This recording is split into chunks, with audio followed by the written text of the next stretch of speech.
उठोरवा में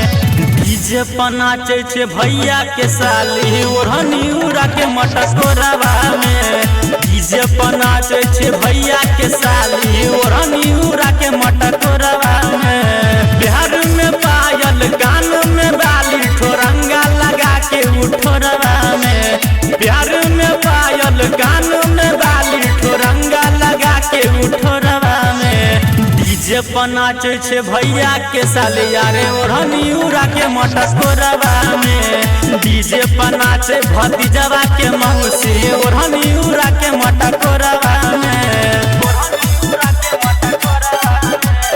रूपम recording studio जीवा चौक मधुबनी।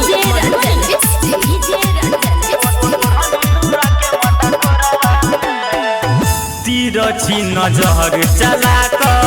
हैस हैस ताकै छे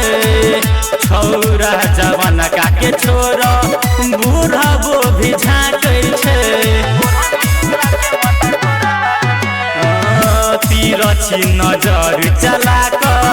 हैस हैस ताकै छे छौरा जवान काके छोर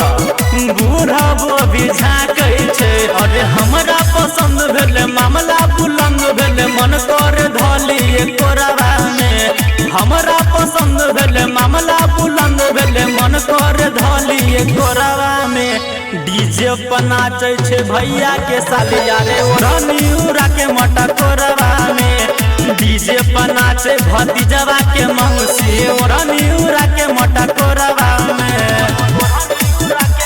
सिंगिंग बाय आनंद शर्मा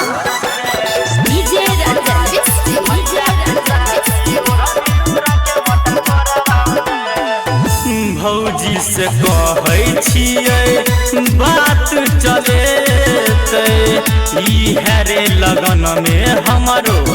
टाका भी रवेतै भैयो से कहै छियै रिश्ता भेजबेतै इहे रे लगन में हमरो बैंड बजबेतै